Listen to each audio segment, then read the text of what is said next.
नमस्कार, फिर पैसा बोलता है में आपका स्वागत है। आज हमारे लिए बहुत अच्छी दिन थी, शानदार दिन।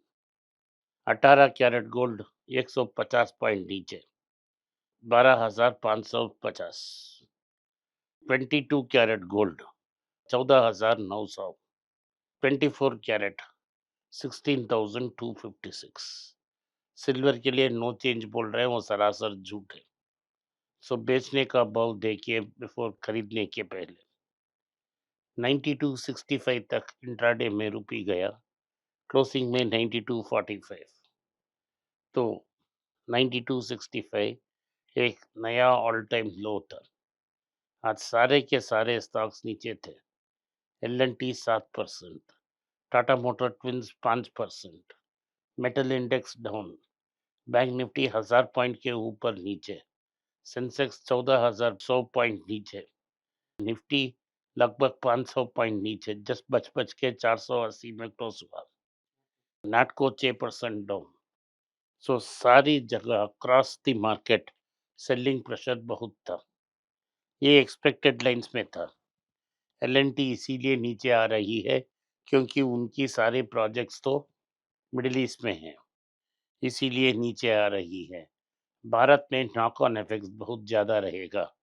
आज चेन्नई में सुबह में पैनिक बाइंग में पेट्रोल और डीजल की जो पेट्रोल बंक्स हैं वो बंद हो गई हैं। उसके बाद स्टॉक आने की संकेत हैं, लेकिन एलपीजी कमर्शियल और डोमेस्टिक में कोई संकेत नहीं है। एलपीजी के लिए बोल रहे हैं कि 45 दिन की वेटिंग पीरियड है। इंडक्शन स्टोव अभी किधर भी नहीं मिल रहा है, सारी जगह सोल्ड आउट। 1500 का इंडक्शन स्टोव ब्लैक में 3000 के लिए बिक रहा है। अब भारत की जो रिटेलर्स हैं, उन्होंने चाइना से अर्जेंट ऑर्डर प्लेस की है इंडक्शन स्टोव को एयरलिफ्ट करने के लिए। ये भी चाइना के लिए प्रॉफिट्स हैं, ये भी भारत बनाती नहीं है। क्या बात है मेड इन इंडिया की। हमारे पास इंडक्शन स्टोव नहीं है, हम भारत में नहीं बना सकते, हम चाइना से इंपोर्ट कर रहे हैं। सो चाइना से 300 for half a lakh pieces लगभग आने की चांसेस हैं।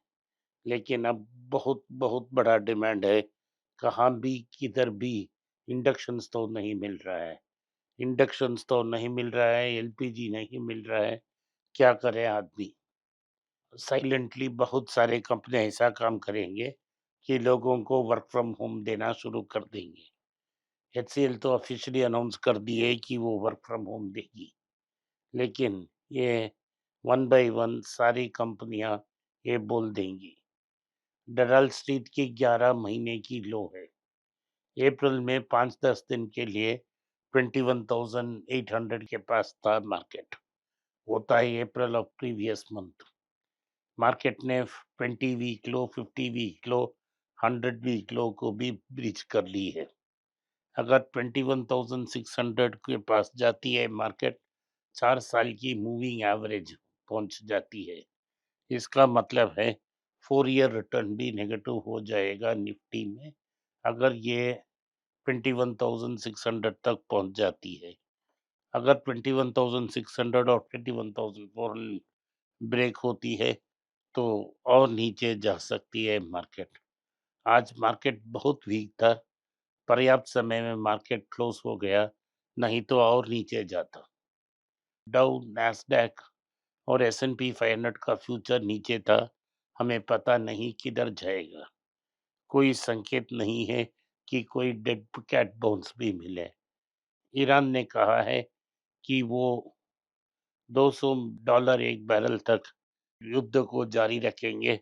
युद्ध को अंत करना है तो उनके टर्म्स में ही खरीदेंगे।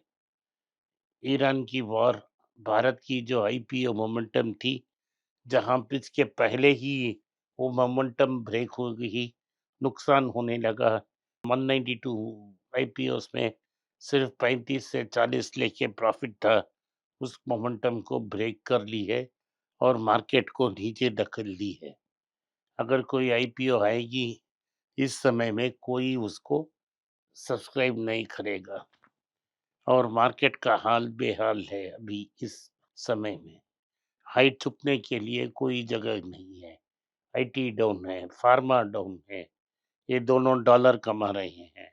ऑटो इंडेक्स जो टॉप परफॉर्मर थी वो 12% डाउन है। बैंक निफ्टी भी डाउन है, एफएमसीजी भी डाउन है। कहाँ हाइड करेंगे आप? हाइड करने के लिए कोई जगह नहीं है। यूएस की ट्रेजरी में सेल ऑफ हुई है क्योंकि ये लोग समझ रहे हैं कि इन्फ्लेशन वापस आ जाएगी। अगर इन्फ्लेशन वापस आ गई, जो रेट कट्स पे हथले लग रही थी, वो नहीं लग पाएंगी और 2027 तक कोई रेट कट का गुंजाइश नहीं है। जेरोम पॉल ने कह दिया है कि जून तक कोई रेट कट नहीं होगा। उसके बाद जो आएंगे केविन वॉश, वो डिसाइड करेंगे। लेकिन मार्केट में हमें 1-2 के रेंज में कंसीडर करना चाहिए, क्योंकि हमें एक ही दिन में सारे स्टॉक कंसीडर करने का मौका नहीं मिलेगा। ऑयल फिर से सर्ज हुआ और $100 के ऊपर चला गया। एडिबल ऑयल, पाम ऑयल जो हम मलेशिया और इंडोनेशिया से इंपोर्ट करते हैं, उसकी दाम भी बढ़ गया है। लगभग 10% की गेन आ चुकी है, क्योंकि ग्लोबली सारी कमोडिटीज ऊपर चल रही हैं। सिल्वर ईटीएफ में पहली बार 2 साल में नेगेटिव फ्लोज देखने को मिल रही है। लोग पैसे को बाहर निकाल रहे हैं। भारत ने फाइनली, सरकार ने ये कबूल कर ली है कि इन्फ्लेशन है और उसे 3.21 पे पिक की है। ये बहुत लो है, लेकिन ये ईरान के पहले की न्यूज़ है। ईरान की बाद का न्यूज़ इससे ज़्यादा बैड रहेगा। जैसा मैंने पहले ही कहा है, क्रोमा ने भी कह दिया है कि induction cooktop LPG supply crunch के कारण सेल्स बहुत ज़्यादा बढ़ गया है। तो डिपॉजिटर्स जो हैं, इन्वेस्टर्स जो हैं, वो फिक्स्ड डिपॉजिट के ऊपर की तरफ जा रहे हैं, सिल्वर और गोल्ड को छोड़ के, क्योंकि उनकी रिटर्न्स की सोच है। यस बैंक में एक नया चीफ आया है, विजय टोन से। वो स्टेट बैंक ऑफ इंडिया से आए हैं। अगली न्यूज़ ये है कि इंडियन ओरिजिन शांतनु नारायण 18 साल बाद एडोब को से जा रहे हैं। उन्होंने सीईओ पद से त्याग कर ली है। जब उन्होंने सीईओ बनाया तो एडोब का मार्केट कैप 1 बिलियन था। आज उसका $25 बिलियन का मार्केट कैप है और उन्होंने एडोब को सॉफ्टवेयर एज अ सर्विस में बदला। लेकिन उस जाने के समय ये कि कंपटीशन इनको बहुत बड़ी चैलेंज दे रही है। इससे कैसा निपटेगा, इसके बारे में वो सोचना चाहिए था।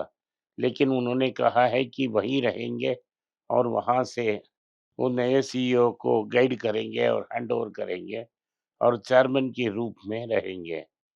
जो पुलिस और अन्य अथॉरिटीज ने 100 ऐसे बैंक अकाउंट्स को फ्रीज किए हैं, जिससे आईडीएफसी बैंक की पैसा बाहर गई थी ये फ्रॉड स्कीम में। न्यू लिक्विडिटी रेशियो को नीचे किया है। लिक्विडिटी रेशियो को नीचे किया है ताकि बैंक सेम कैपिटल से और ज़्यादा लोन दे सकते हैं। तो अमेज़न की जो बिज़नेस है, वो भारत में रैपिडली ग्रो हो रही है। यूएस ने कहा है नए टैरिफ्स लगने के लिए सेक्शन 301 प्रोब भारत और 15 देश पे लगाया जाएगा। बीवाईडी ने कहा है कि वो एग्जामिन कर सकते हैं कनाडा में वो इलेक्ट्रिक कार्स मैन्युफैक्चर करने की पॉसिबिलिटीज को। आज आपने कुछ कंसिडर किए होंगे हमारे पटाखे लिस्ट में। अगर आपको कोई संदेह है, आप हमें मेल भेज सकते हैं। आज के लिए इतना ही। आपने इस पॉडकास्ट को सुना, इसके लिए मैं आपका आभारी हूँ। हो सके तो वीडियो को लाइक कीजिए, चैनल को सब्सक्राइब कीजिए और बेल नोटिफिकेशन दबाएं। इस वीडियो को अपने दोस्त और रिश्तेदार के पास भेजें और उन्हें देखने की आग्रह करें। नमस्कार, धन्यवाद, जय हिंद। अगर आप मुझसे संपर्क करना चाहते हैं, नीचे दिए गए ईमेल में मेल भेजें। मेरी टीम आपके साथ संपर्क करेगी और मदद भी करेगी।